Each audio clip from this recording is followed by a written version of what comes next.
seeing reality as it is, the Buddhist way of seeing life. There is something true about the way you meet the world, and most of us go a lifetime without fully seeing it. What you call reality has always arrived through your senses, through feeling, through perception. It has always arrived through a mind already shaping what it receives before you even know it. Modern brain research now offers a striking parallel.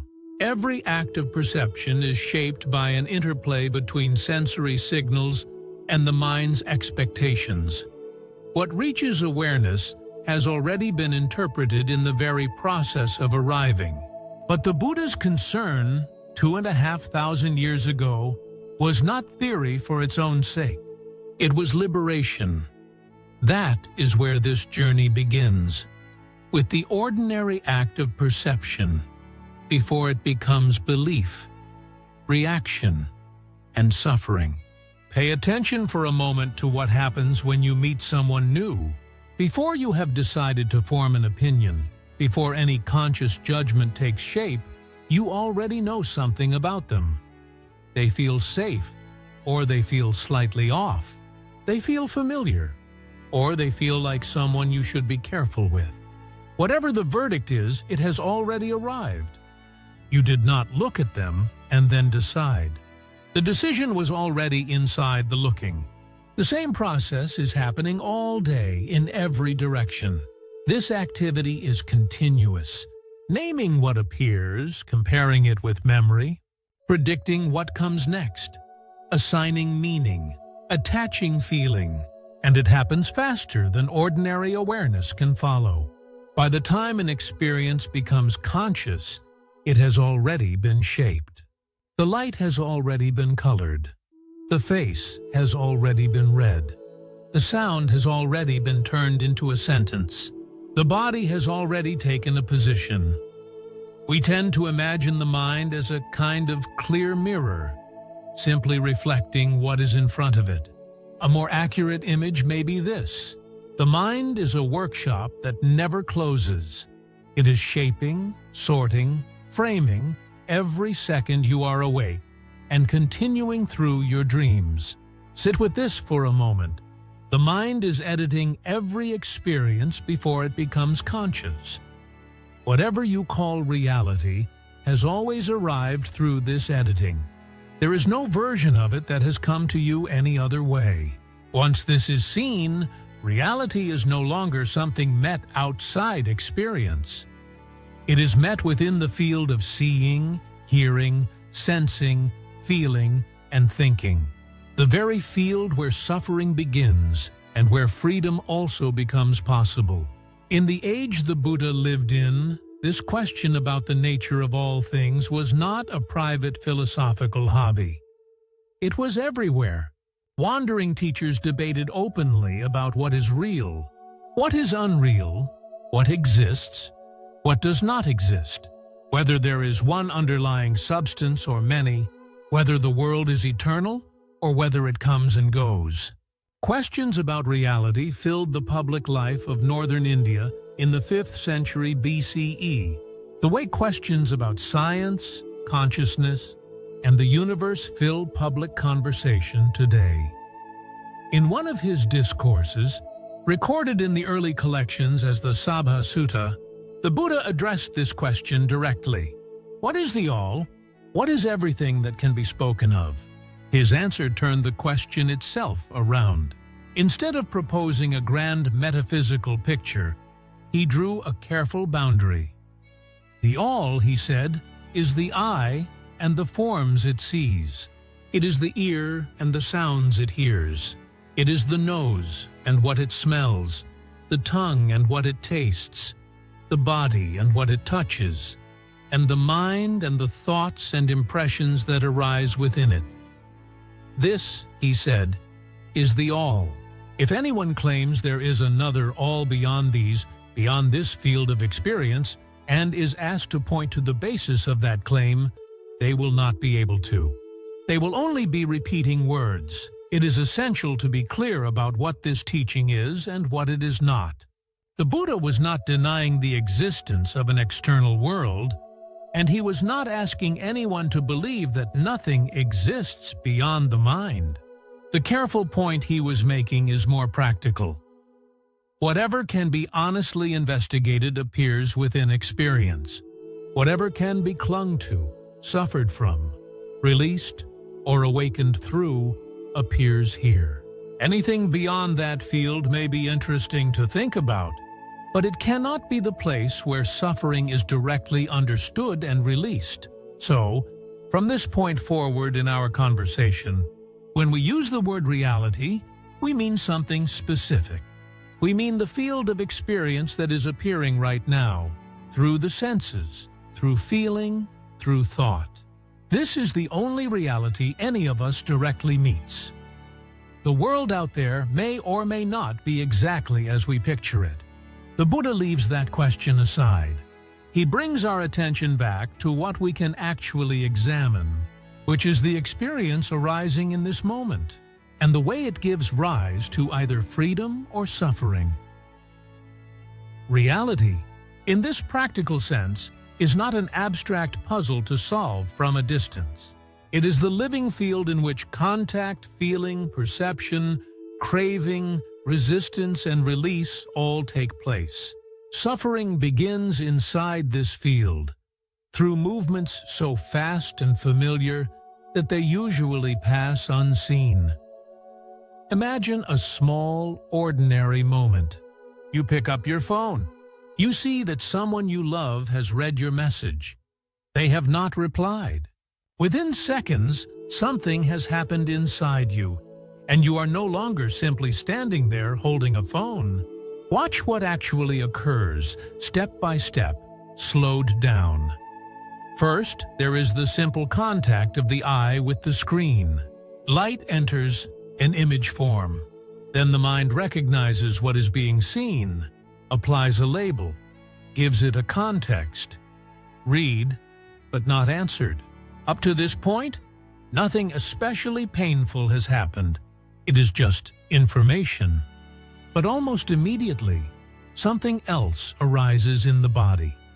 An unpleasant feeling, an unease, a tightening somewhere in the chest or the stomach. There is no story yet, just a tone. And then, in the next fraction of a second, the mind reaches for this unpleasant tone and begins to build. Why isn't she answering? Did I say something wrong? Is something going on with him? Does he still care? Memory comes in, imagined futures come in, and by now, there is no longer just a phone in your hand. There is a private film, and the whole scene has become a story of being hurt, ignored, or abandoned. You cannot quite remember when the film began. The same event does not create the same world in everyone. One person sees the unread reply and feels only mild curiosity. Another feels panic, another feels anger, another feels shame. The screen is the same, the message is the same, but the conditions meeting that moment are not the same. Memory is different, history is different, fear is different, hope is different. The mind meets the present together with everything it has learned to expect. The Buddha described this pattern with remarkable clarity. In the teaching of dependent arising, he described the chain in its compressed form. Contact gives rise to feeling. Feeling gives rise to craving. Craving gives rise to clinging. Clinging gives rise to becoming, and to all the sorrow and grief and despair that follow. Contact, feeling, craving. Those three words reveal the central turning point where a plain moment begins to become a suffering one. It is worth pausing here to say carefully what the Buddha meant by feeling in this teaching. He was using the word in a sense quite different from how modern psychology often uses it. Jealousy, despair, rage, longing. Those are complex emotional states built later in the chain. The Buddha was pointing to something more primitive and immediate, sitting underneath all of them. A bare tone, pleasant, unpleasant. Neutral. Nothing more. But beneath the story, something deeper is happening. The mind is not only interpreting experience, it is trying to secure it. It wants the pleasant to stay. It wants the unpleasant to leave. It wants the uncertain to become certain. It wants the moving field of life to become something it can hold. This is why a simple feeling tone becomes craving. The feeling itself is innocent. The leaning is what changes everything. Pleasant becomes keep this. Unpleasant becomes remove this. Uncertain becomes solve this. And in that leaning, experience begins to tighten. Even the neutral tone matters. When experience is neither pleasant nor painful, the mind often calls it boring. The hand reaches for the phone. Attention looks for a problem. The mind searches for something to want, something to fear, something to become busy with. In this way, even neutrality can become a doorway into craving, because the stillness of the moment is not yet trusted. In another discourse, the Buddha described the same movement from another angle. Contact gives rise to feeling. What is felt is perceived. What is perceived is thought about. And what is thought about can spread outward into inner storytelling. That is the small phone moment, written in the language of 2,500 years ago. Now, the most important point for us: practice can enter anywhere along this chain. But the most accessible doorway is often the gap between feeling and craving. Before the unpleasant tone hardens into, I need this to be different. Before the body's tightness becomes a demand for an answer. Before the story gathers force. That is where awareness has the clearest opening. After that, the momentum grows quickly. Before you remember the river, you are already downstream. And here another important point comes into view. Stories being built is one layer of the problem. The deeper layer lies underneath. The story is taken as reality before it is recognized as a story. A feeling arises, and it is heard as a command. An unpleasant tone arises, and it becomes, something is wrong. A pleasant tone arises, and it becomes, this must stay. Uncertainty arises, and it becomes, I have to know. This is what ignorance means in the Buddhist sense.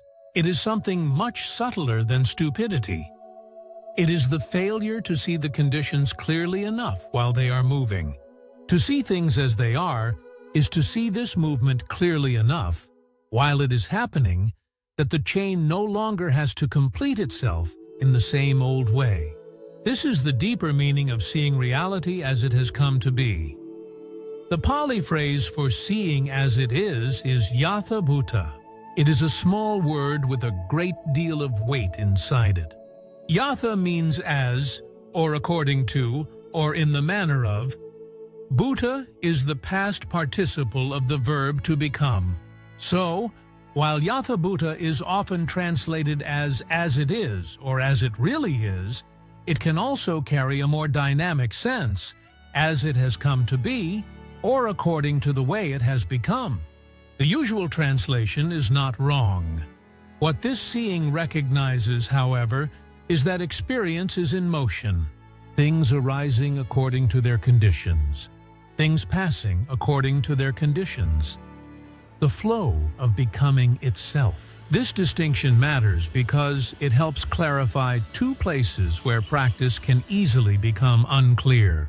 The first place to clarify is the idea that there must be a pure reality somewhere beneath all our mental interpretations, waiting to be uncovered, and that the work of meditation is to peel back the layers until we touch it directly. It is a beautiful image, but within the early Buddhist framing we are following here, the emphasis is slightly different. There is no clean photograph of reality hidden under the dust of thought. No original picture that the mind has been obscuring. Perception was already shaped from the very first instant. The work of practice is to understand the conditioned process by which experience arises. A second place where practice can become unclear is the image of standing back as a detached observer, calmly watching emotions and thoughts and sensations pass by like clouds. This sounds wise, and observation is genuinely essential to the path. The difficulty begins when observation becomes another place to stand. A position forms. Here is awareness, over there is experience. From there, practice can become distant, dry, separated from life. What is being pointed to is something simpler, seeing experience clearly as it unfolds without stepping outside it.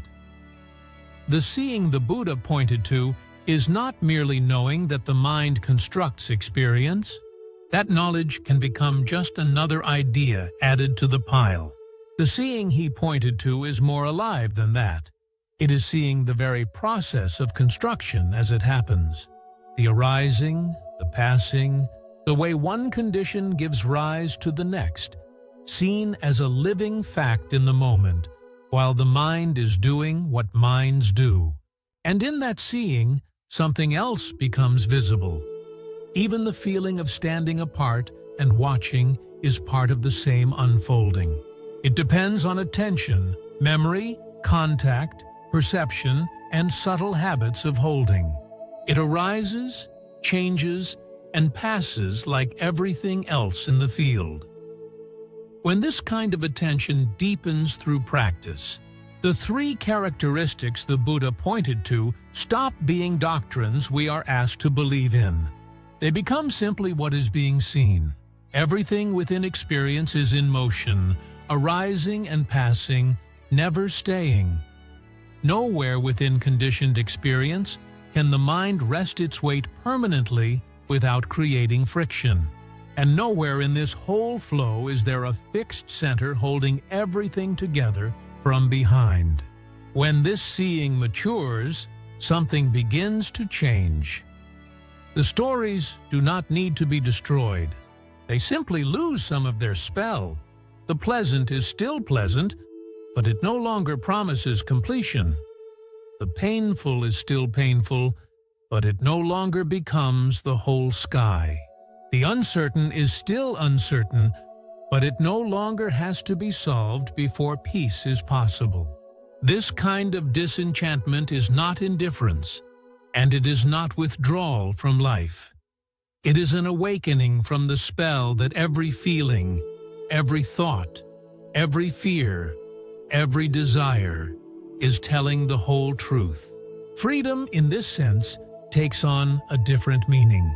It becomes a release from being enchanted by experience, rather than a struggle to control it. If this is not lived, it remains only philosophy. Its meaning becomes real in the next ordinary moment, when the body tightens, when emotion rises, when the mind begins to move, and reality has to be met directly. If this seeing remains only an idea, it has not yet reached the places where suffering is actually built. It has to enter the ordinary moments where life presses on us. A difficult conversation, an unanswered message, a painful memory, a body that hurts, a sudden wave of anger, fear, sadness, or restlessness. And this is not easy. The body and mind move quickly. By the time you remember to look clearly, the body may already be tight. The breath may already be shallow. The face may already be tense. And the mind may already be moving toward defense, blame, control, or escape. Emotion does not wait for awareness to arrive. It enters through the body, gathers meaning, and begins to shape what you see before you fully realize what has happened.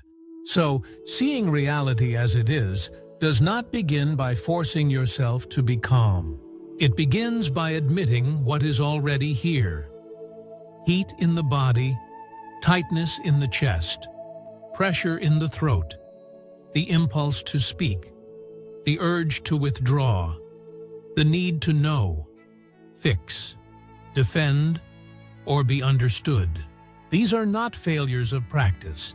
They are the exact place where practice becomes real. In that moment, the important shift is simple, but difficult.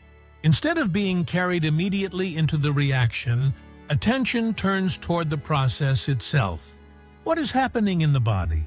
What is the mind trying to protect?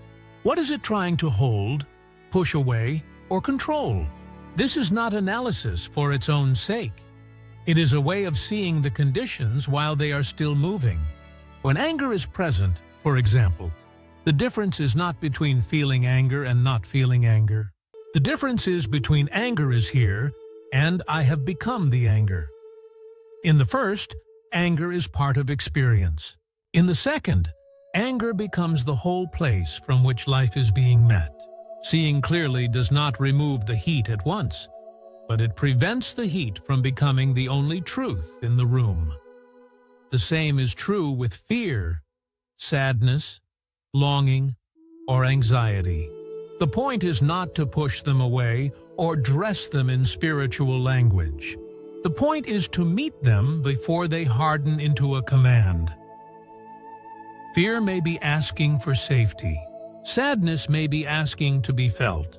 Anxiety may be asking for certainty, where certainty is not yet possible.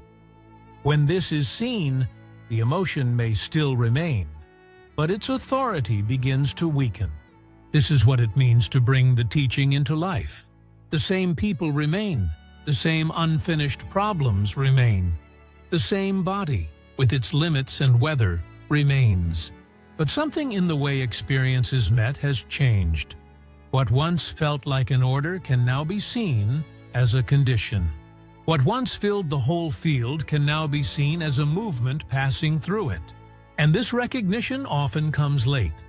The words may already have been spoken. The reaction may already have happened. The mind may already have been carried downstream. But the moment of noticing is not failure. It is the first moment the chain is seen again.